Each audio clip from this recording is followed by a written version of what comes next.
คิวงานเดือนตุลาคมของวงสาวน้อยเพชรบ้านแพงบอกได้เลยว่าคิวงานแน่นเอียดสมกับที่เป็นหมอลำเบอร์ต้นๆของประเทศบรรยากาศที่สุดยิ่งใหญ่ของคณะสาวน้อยเพชรบ้านแพงขณะที่ตอนนี้ถูกยกให้เป็นอันดับต้นๆของประเทศอย่างแท้จริงเพียงแค่เริ่มต้นฤดูกาลใหม่คิวงานก็แน่นเกือบเต็มเดือนไฟแสงสีเสียงจัดเต็มอลังการที่สุดเท่าที่เคยมีมาเวทีทุกเวทีถูกแต่งเติมให้ตื่นตาตื่นใจพร้อมเสียงลำที่สะกดผู้ชมได้ทั้งสนามและเบื้องหลังความสำเร็จนี้ต้องขอชูเกียรติให้กับบอสโจ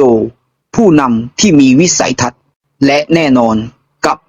น้องอุ๋งอิ๋งดาวรุ่งที่กลายเป็นหัวใจของวงการหมอลำไทยในวันนี้เธอไม่ได้แค่ร้องลำเก่งไม่ได้แค่สวยน่ารักแต่เธอมีเสน่ห์ที่เข้าถึงง่ายมีความกตัญญูและมีศรัทธาจากแฟนคลับนับแสนที่พร้อมจะเคียงข้างนี่แหละครับเหตุผลที่ทำให้ทุกการแสดงของสาวน้อยเพชรบ้านแพง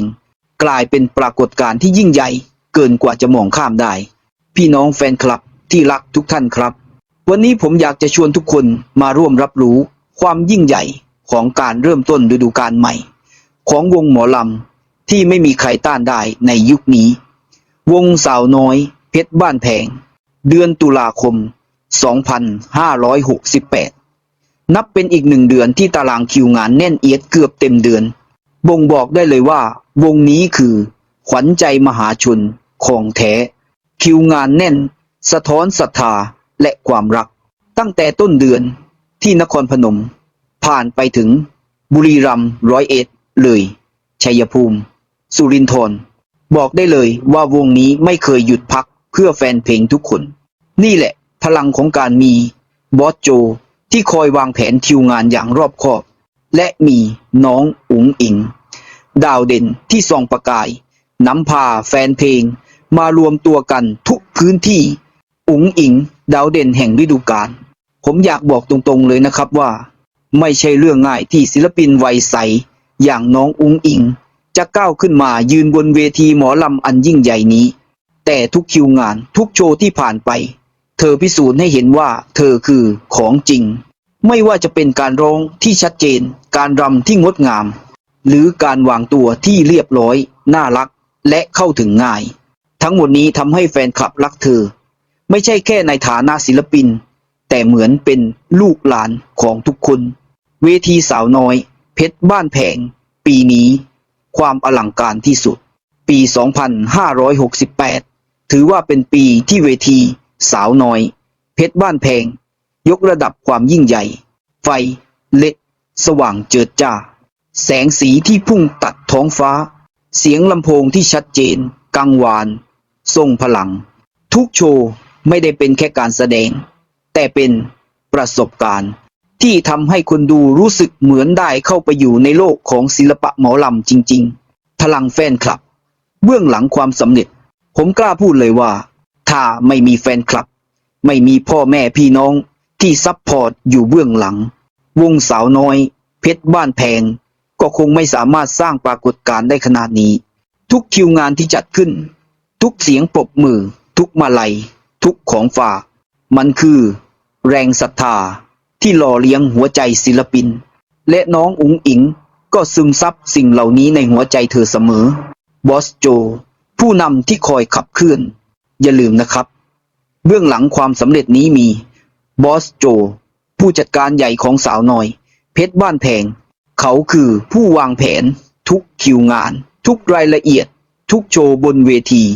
ให้มันสมบูรณ์และยิ่งใหญ่ที่สุดบอสโจไม่ใช่แค่ผู้จัดการแต่คือหัวใจของวงคอยดูแลน้องๆทุกคนเหมือนครอบครัวหมอลำไม่ใช่แค่การแสดงแต่คือวัฒนธรรมเมื่อผมมองไปที่วงสาวน้อยเพชรบ้านแพงผมเห็นมากกว่าแค่ศิลปินผมเห็นการสืบทอดวัฒนธรรมหมอลำที่มีชีวิตมีพลังและยิ่งใหญ่กว่าที่เคยเดือนตุลาคมนี้ทุกคิวงานของสาวน้อยเพชรบ้านแพงจะไม่ใช่แค่โชว์แต่จะเป็นตำนานที่ถูกเขียนขึ้นใหม่ทุกค่ำคืนน้องอุ๋งอิ๋งบอสโจและสมาชิกทั้งวง พร้อมแล้วที่จะสร้างรอยยิ้มน้ำตา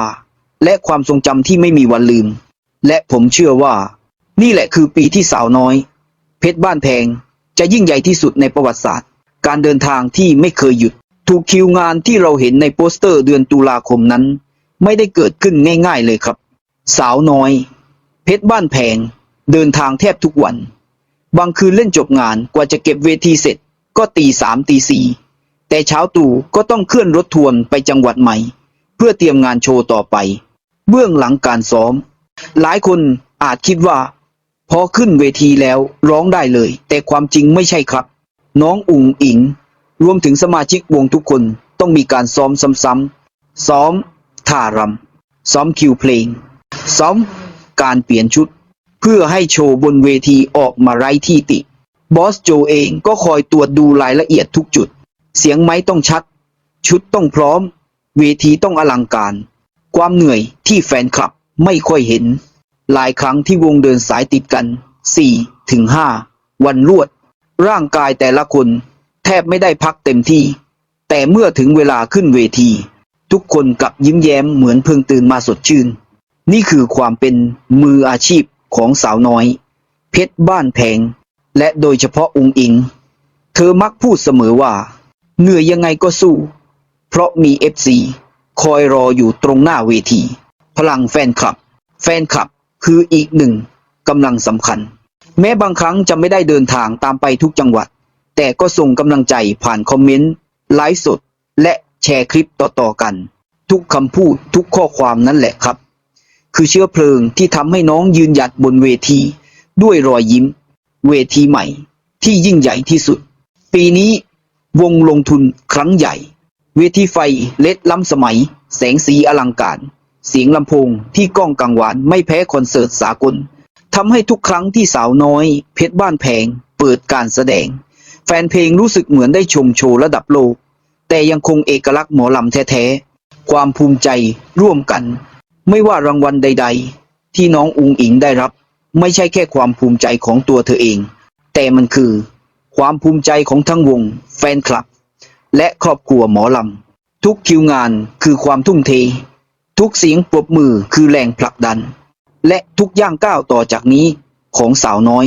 เพชรบ้านแพงจะถูกจารึกว่าเป็นยุคทองของหมอลำไทยบอสโจอุ๋งอิ๋งนำพาสาวน้อยเพชรบ้านแพงเริ่มต้นออกทัวร์คอนเสิร์ตหมอลำให้กับพี่น้องแฟนเพลงแฟนหมอลำได้มีความสุขแล้วณบัดนี้สุดท้ายนี้ถ้าคุณชอบคลิปนี้ก็อย่าลืมกดไลค์กดแชร์กด Subscribe เพื่อเป็นกำลังใจให้กับทีมงานเราด้วยนะครับ